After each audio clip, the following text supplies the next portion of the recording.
Assalamualaikum warahmatullahi wabarakatuh.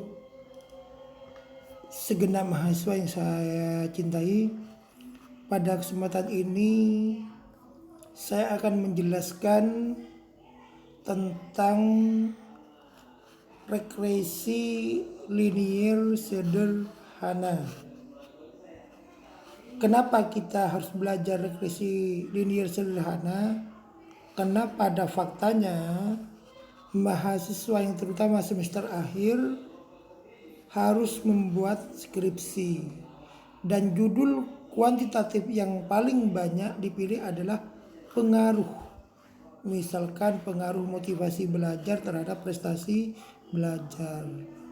Manakala seorang mahasiswa memilih judul pengaruh, maka nanti analisa statistiknya pasti menggunakan regresi linier sederhana. Inilah arti penting kita mempelajari regresi linier sederhana. Kita lanjutkan. Analisis regresi digunakan untuk memprediksi, meramalkan, mengestimasi seberapa besar perubahan nilai variabel dependen, seberapa besar perubahan nilai variabel Y bila nilai variabel X atau nilai variabel independen diubah-ubah, dimanipulasi, dinaik turunkan. Jadi perubahan X akan merubah Y. Ini makanya kami dikatakan X mempengaruhi Y. Baik, kita konkretkan dengan rumus regresi. Rumus regresi Y sama dengan A tambah B kali X.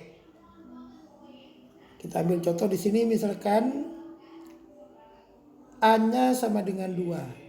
Sekali lagi ini hanya contoh, A-nya sama dengan 2, B-nya sama dengan 3. Lagi-lagi sebagai contoh. Dan X-nya 1. Maka cara kerjanya 1 kali 3 sama dengan 3 tambah 2. 3 tambah 2 sama dengan 5. Berarti Y-nya 5 ini. Baik. Kita lanjutkan sekarang, misalkan ini yang dikatakan dirubah-rubah atau dinaik turunkan. Kita coba naikkan X-nya. Tadi X-nya kan 1. Tadi X-nya 1. Sekarang X-nya coba naikkan menjadi 2. Maka Y-nya akan berubah 8. Kenapa? 2 kali 3 sama dengan 6 tambah 2. 6 tambah 2 sama dengan 8. Jadi Y-nya 8. Apa yang bisa dimaknai di sini? Perubahan X. Ketika X dirubah-rubah atau dinaik turunkan, di sini dinaikkan 1, maka perubahannya pada Y naik 3. Jadi kalau X naik 1, dari 1 jadi 2, maka Y-nya naik 3. Inilah yang dikatakan tangannya B. Jadi B ini tangannya, perubahannya. Jadi kalau ini B-nya 3 kan tidak bisa dirubah-rubah, pasti naiknya 3 semua. Maka misalkan di sini dari 2 dinaikkan lagi menjadi 3, X-nya 3 kali 3 sama dengan 9 tambah 2, 9 tambah 2 11. Jadi ini 3 kali 4 sama dengan 12 tambah 2 sama dengan 14. Jadi ini kenaikannya 3. 8 ke 11 naik 3. 11 ke 4 naik 3. Jadi ini yang dimaksud bahwa bisa kita prediksi, bisa kita ramalkan, bisa kita kira-kira berapa sih perubahan Y ketika X-nya dirubah-rubah. Di sini kan ketahuan perubahannya tiap naik 1 maka berubah naik 3. Makanya dalam penelitian bisa jadi X-nya ini jadi motivasi, Y-nya jadi prestasi. Maka jadi judul pengaruh motivasi belajar terhadap prestasi belajar. Baik, untuk mengetahui cara analisis regresi linier sederhana akan lebih konkret kalau kita kasih contoh. Misalnya pengaruh kualitas layanan, ini variabel X terhadap penjualan barang variabel Y. Kalau ada judul-judul seperti ini, maka pertanyaan yang layak muncul itu, bagaimana persamaan regresinya? Gambarkan garis regresinya. Apakah terdapat pengaruh kualitas layanan variabel X terhadap penjualan barang variabel Y? Apakah koefisien regresi tersebut berarti?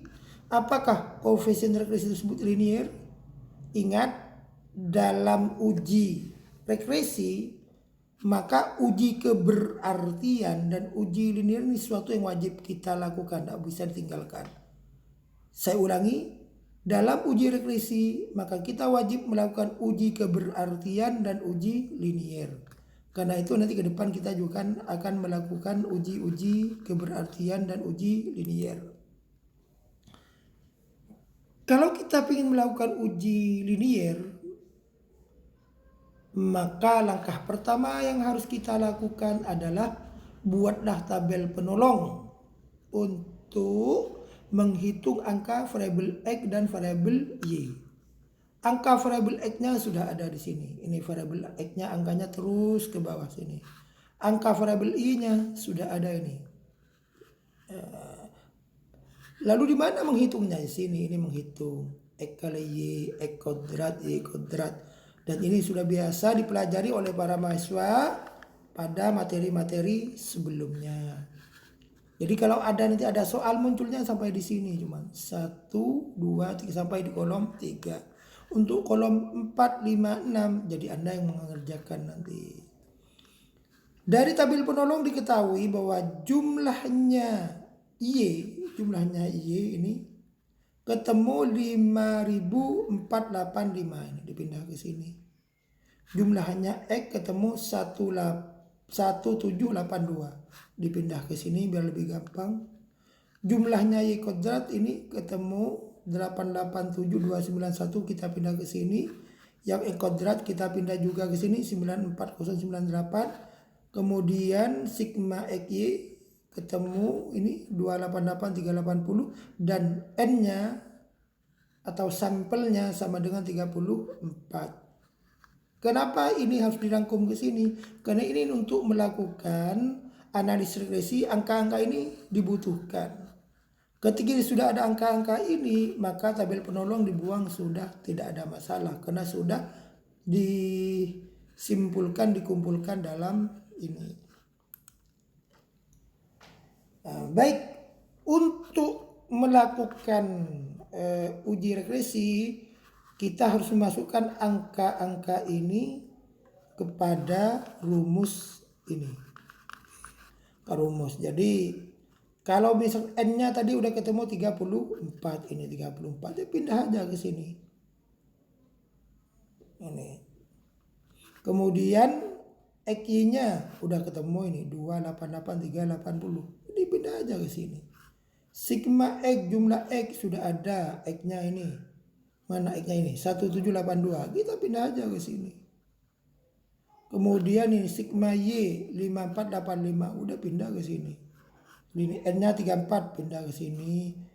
X kuadratnya ketemu ini 94098 ini.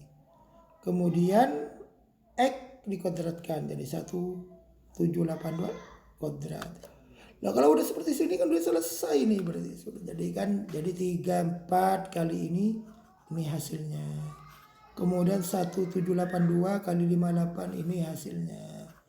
34 kali 94098 ini hasilnya. Ini dikuadratkan ya ini hasilnya. Dikurangi aja udah ketemu. Akhirnya ketemu 1,29. Jadi langkah kedua ketika ketemu ini sudah pakai tabel penolong, masukkan angka-angka statistik dan buatlah persamaan regresi. Jadi rumusnya harus kita mencari B dulu. Ini udah ketemu B-nya 1,29. Setelah itu menghitung rumus A. Pakai rumus ini lagi. Jadi ini masukkan angka-angka terus ke sini ketemu A-nya 93,85. Ingat rumus regresi A tambah B. A-nya udah ketemu 93,85. Pindah aja ke sini. Ini A-nya. B-nya ketemu 129. Pindah ke sini. Pindah ke sini. Oke. Kemudian X-nya berapa? Nah, ini misal lagi. Kalau X-nya 64 seperti ini, maka ketemu 176,41.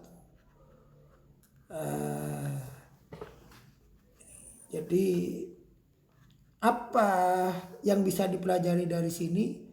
Bahwa setiap kenaikan satu angka 64 jadi 65, naik satu angka misalnya itu, maka nanti akan pertambahan nilai I sebesar 1,29.